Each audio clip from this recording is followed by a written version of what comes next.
A very warm welcome to the students of class 8 once again. Today we are in the grammar classroom and we would be discussing more about clauses.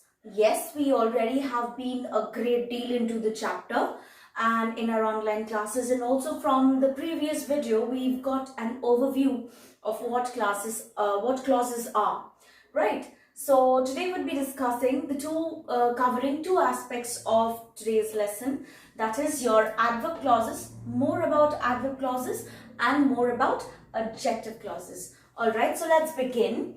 Now in our online classes, I've already explained to you the various kinds of adverb clause, right? So we've talked about time, we've talked about the place, we've talked about adverb clause of reason, degree, purpose, result.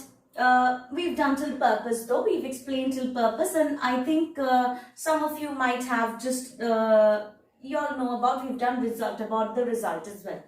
Okay, so however, today we are going to, in this lesson, discuss about the remaining various kinds of clauses that we have, which is the result, adverb clauses of result, adverb clauses of contrast or concession, adverb clauses of manner, and of condition.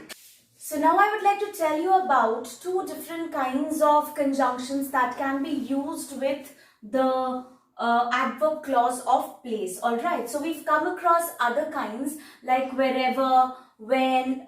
So whence is one that can be used with time. Okay, and whither is one can be used with place. Alright, these are the old forms of where and when.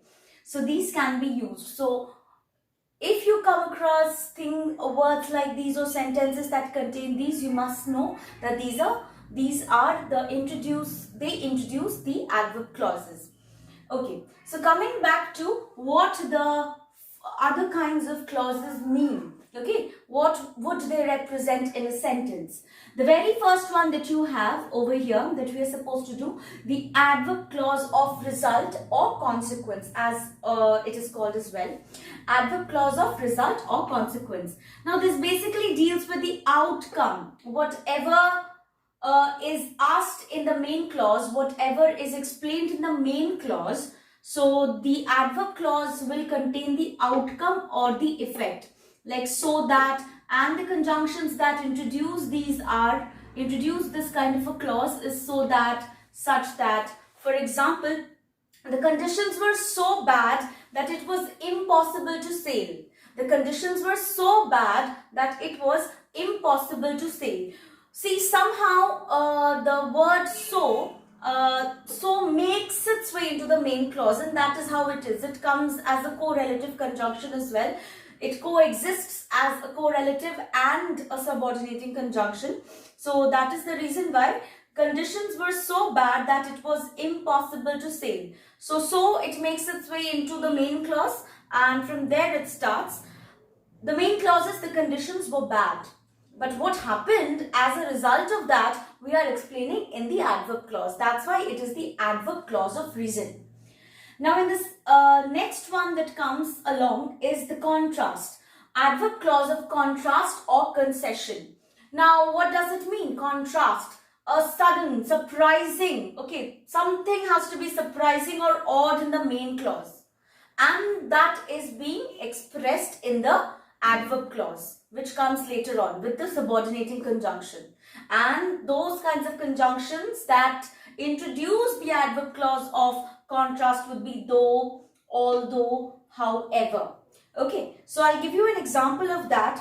Other than that, although, although, however, you can use even though, whereas, in spite of the fact that, despite that, these could be used. For example, although the sun was shining brightly, I felt very cold. The main clause is I felt very cold. So that is your, and so I felt very cold, that is something surprising, okay, surprising that happened, and that is how you are expressing in the adverb clause. Although the sun was shining brightly, I felt very cold. So this is odd, okay, there is a contrast happening. So you have to, wherever there is a contrast, you know that there is an adverb clause present out there which represents contrast or concession. Okay, now in the the next one that really comes along is manner, adverb clause of manner. Okay, now we all know what adverb of manner, what is an adverb of manner. It will definitely talk about how an action has been done. Similarly, in this clause, in this context, adverb clause of manner shows how the action has taken place, but in the form of in a group of words. Okay, not a single word, but a group of words. Okay, for example, it is going to modify the verb in the main clause. Okay, and indicates how the action has been done, and the conjunctions that introduce it are as if, as though. He did as he was told. The main clause over here is he did. Alright. As he was told, it is your adverb clause of manner. Or it appears as if it might rain. Okay. It appears. What does it appear? As if it might rain. Okay. That is your adverb clause of manner. It is showing how. How does it seem that it is going to. It appears. Okay, she wept as though her heart was breaking. How did she weep as though it was breaking? Okay, so the answer over there is in your adverb clause of manner. Now, the last but not the least that we are going to discuss is the adverb clause of condition. Okay, now conditions, it shows that whatever is written in the main clause, it shows that conditions are necessary for the completion of this action. Now, in the main clause, the action might have started, but a condition is provided in order to complete it.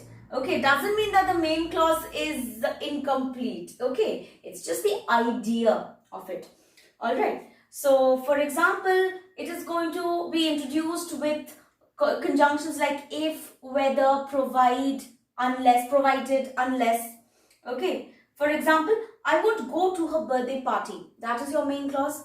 Unless she invites me. It means that a condition is she needs to be invited. The other person, whoever's birthday it is, the person needs to invite, send in an invite.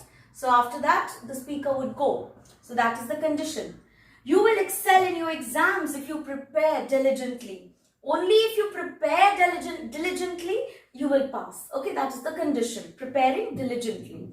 Okay, so that is it. Now this, so far we are done with adverb clauses. Only we are going to discuss the uses of if. Now if is used in condition. Alright, in condition, adverb clause of condition. Now how, when are the times we use if as a clause, or we use if to introduce a clause? When we want to talk about the future. Obviously we do it with when a condition is given. Okay, we use if to express. But if we have to talk about the future, we use if. For example, if the weather is pleasant tomorrow, we will go for a picnic.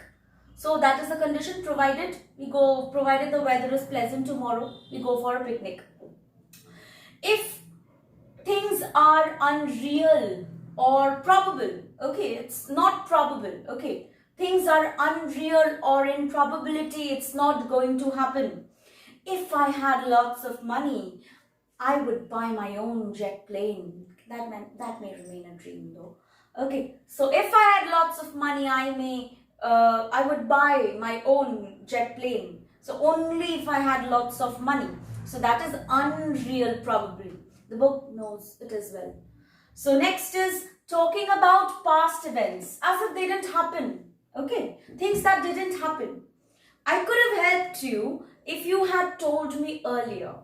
Now, if you had told me earlier, I could have helped you. I did not because you didn't tell me. That is why. That is where we use if.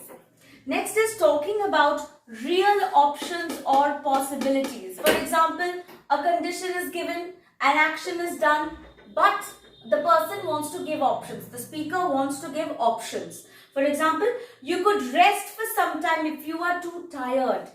The condition is, the option, a suggestion is being given. You could rest for some time. Only if you are tired, you can rest for some time. Okay. So, if you are so tired, just rest. An option or some possibility is being given. That is where you use the conjunction if in order to introduce that clause. Okay. So, here we are done with adverb clauses. Now, we shall move on to more discussing more rules about adjective clauses. So welcome back once again, and now we are going to discuss more about adjective clauses. Alright, now here are a few rules that are equally important. We cannot just discard them out of grammar. Alright, these are some extra rules that you are supposed to learn about adjective clauses.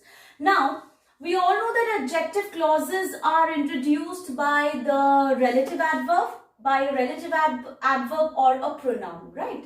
So, and in the online classes also we have discussed about, we have drawn out differences between the relative adverb, what is a relative adverb or what is a relative pronoun, right? I'm not getting into that, so I'll just move on to the next one. So we have also noticed that there are defining clauses and there are non-defining clauses, okay, in adjective clauses, right? I think you still need to grasp that concept. We are still going to take on that.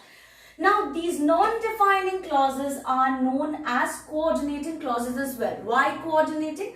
Because not conjunction, but coordinating clauses. Why? Because they simply add some extra information with the noun which the adjective clause is qualifying. It is not defining as a proper way, but they are just added. Remember, we did those sentences where you could actually come up with the answers. So I'll just give you an example, okay? So it will just freshen up your memory. So for example, I met Rama who gave me your message. I met Rama who gave me your message. That is like a coordinating clause. Okay, so who gave me your message? I met Rama. So here it can be also, it means that it is just added to it. Alright. He is the boy who broke the window. Okay, so this is one of your coordinating clauses. Now, the next one that you have is the relative pronoun or the relative adverb that is introduced, that is used to introduce the adjective clauses. At times it is understood and not expressed. Sometimes in some sentences it is understood but not expressed. For example, eat all you can. Okay, if I say this, eat all you can, this is a pronoun, that is missing. Eat all that you can. But at times it is omitted in some sentences. So just for the sake of emphasis, eat all you can. Okay. I saw a man I know. I saw a man whom I know. Whom is omitted. Okay. So it is just understood that a relative pronoun is there or an adverb is there, but it is not expressed in the sentence. Okay. Now, in Old English, the word but, the relative pronoun but was used. Okay, at times they are interchangeably used as a conjunction, as a relative pronoun, so it happens. In Old English, the relative pronoun but was used. Okay, but in the modern usage or in modern conversation, we don't use but so much. I'll give you an example, you'll understand. So in place of that, it is expressed as not.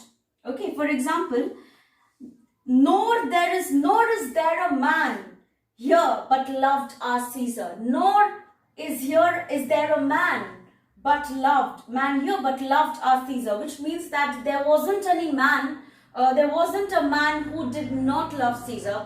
It means that Caesar was loved by everybody. Okay, there is no fireside but has one vacant chair, which means that a fireside, the fireside where there isn't any vacant chair. Okay, so that is it. Those are just, old usages that have just, they are not used anymore, only in maybe if you have to write in literature or in literary compositions, only they are used there. Okay, and then we move on to the next rule. At times, than, remember we used it to introduce the adverb clause of degree. Than is used as a preposition at times before a relative pronoun, like than whom. This is an adjective clause. Okay, they elected Rama than whom no better boy ever went to school.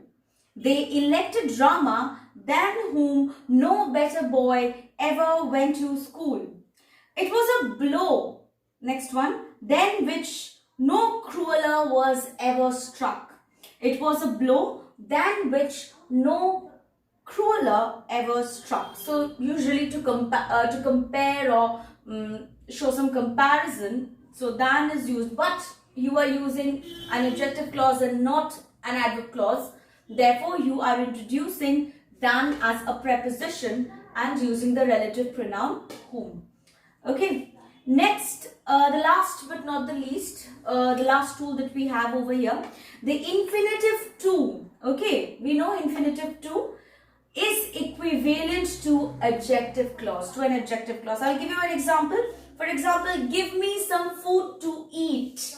Okay, to eat over here is your infinitive. Give me some food to eat. But if I have to put it as an adjective clause, I will write, give me some food which I may eat. Alright, give me some food which I may eat.